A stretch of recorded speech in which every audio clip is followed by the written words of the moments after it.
Shalom Bracha, donc on va aujourd'hui parler d'un sujet malheureusement très répandu en dehors d'Israël, particulièrement en France où ça de plus en plus, c'est un problème qui est causé à énormément de personnes, les lumières. La lumière pendant le Shabbat, je passe dans mon immeuble, il y a des capteurs qui font que la lumière s'allume. Alors aujourd'hui, c'est même pas qu'à l'entrée de l'immeuble, très souvent on parle dans tout l'immeuble, c'est-à-dire même la maison, ils ouvrent la porte de leur appartement pour sortir, la lumière s'allume. Ils descendent dans l'escalier, la lumière s'allume, c'est récurrent constamment. Donc, alors bien sûr, il n'y a pas 2 jours qui passent sans que la question, en tout cas en ce qui me concerne, on me demande comment on fait avec la lumière. Bien sûr, c'est un sujet qui a déjà été traité en long et en large avec les poskim, avec les décisionnaires halachiques, hein, que ce soit en Eretz Israël, en France. Tout le monde a un peu parlé là-dessus. Je vais donner mon humble avis sur la base des décisionnaires. Et il faut comprendre encore un autre point. Il y a certains hétérim, c'est-à-dire des permissions, qui ne sont pas évidentes. Il faut être franc, c'est pas évident. Quand on étudie la sugia c'est tout le sujet halachique. On prend la halacha, on prend les livres, le Talmud, après on enchaîne avec la halacha, avec après les acharonim. Les acharonim, c'est les décisionnaires contemporains jusqu'au 19e, voire 20e siècle. C'est pas simple. Il y a certaines permissions qu'on va vraiment prendre, mais qui ne sont pas simples du tout. Mais il faut savoir qu'il y a une grande différence quand on vit, par exemple, en Eretz Israël, où là-bas, le problème ne se pose pas. Donc, ils n'ont pas forcément la compréhension de ce qui va se passer ici, qu'une personne ne peut pas aller à la synagogue. Toutes les semaines, elle est bloquée avec sa femme et les enfants à la maison et elle ne peut pas du tout sortir. Ça devient très pénible. Souvent, des fois en plus, c'est pas qu'ils sont rentrés dans un appartement comme ça. Ils sont rentrés dans un appartement où tout était normal et suite à des travaux, suite à une décision du syndic, ils ont changé tout le système de la lumière, ou des fois des codes aussi, on va en parler, des codes d'entrée. Donc c'est vraiment un problème, et comment on fait?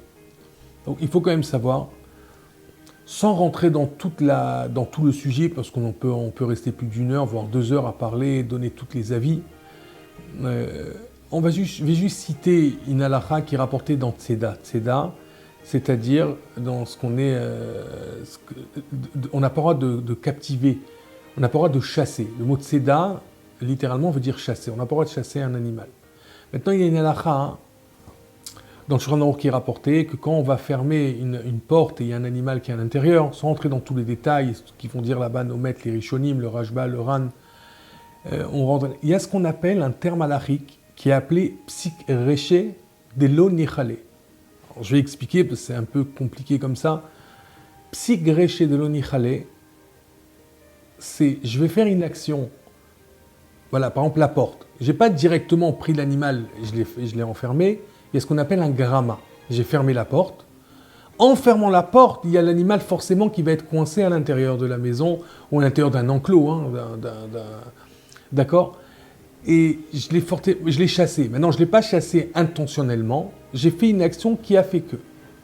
Ça, c'est un psigréché tout court. Psigréché, dans la halakha, c'est je coupe la tête d'une poule. Psigréché, je lui ai coupé la tête, forcément, elle ne va pas vivre. Alors moi, je dis oui, mais je n'ai pas voulu la tuer. J'ai pris la tête à l'époque, comme ça, dans le Talmud. Il prenait la tête, il jouait avec la tête. Après, il mangeait l'animal. Et on dit psigréché. Mais moi, je voulais jouer avec la tête de l'animal. Je ne voulais pas la tuer. C'est psigréché, c'est une action qui va forcément causer la mort. Maintenant, il y a ce concept halachique, psigréché de lo nichale. C'est quoi le mot de lo nichale? C'est-à-dire que je ne suis pas content je suis pas content de ce qu'on appelle en hébreu la totsa. La totsa, c'est le résultat. J'ai fermé l'animal à la maison et moi, je n'étais pas content que l'animal il va rester dans la maison. Donc, ce n'était pas intentionnellement et en plus, je ne suis pas content du résultat. C'est un peu la même chose. Alors, comme ça, il fait le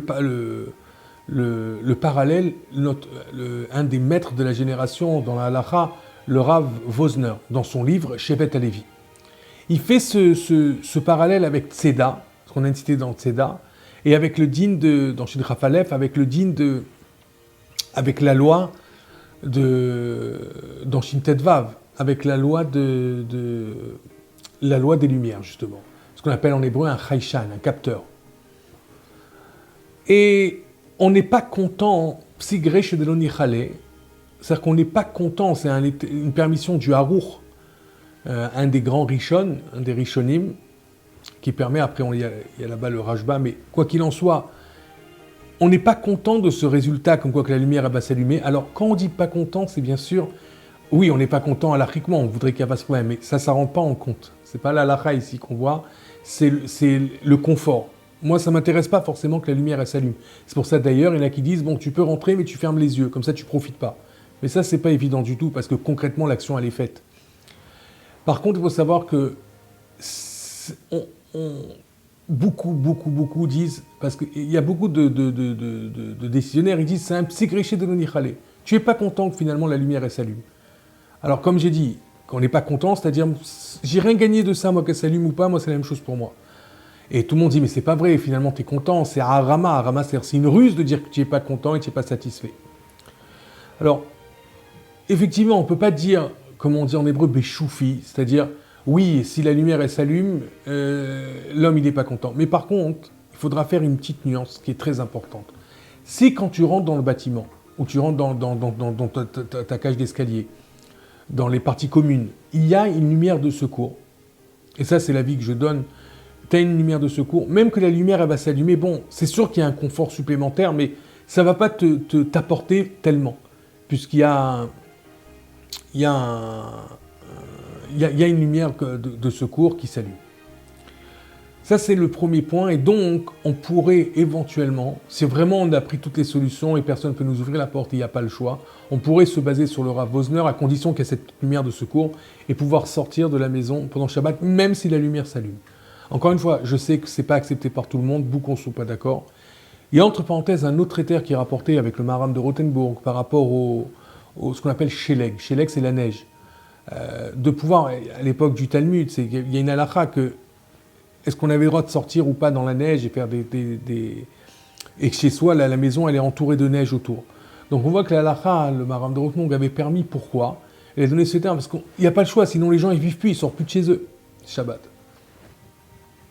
Alors je dis pas qu'on peut dire ça comme ça, de manière, parce qu'il y a beaucoup de nuances halakhiques, encore une fois, là, on n'est pas en train de faire un pile-poule, c'est-à-dire ramener toutes les références halakhiques et en discuter, mais ramener vraiment quelques points essentiels pour comprendre la situation. Donc voilà, on a sur cette base de paramètres, on pourrait sortir, à mon humble avis, sur la base notamment du Rav Wosner, de sortir d'un immeuble, même si la lumière s'allume, à condition qu'il y ait une petite lumière de secours.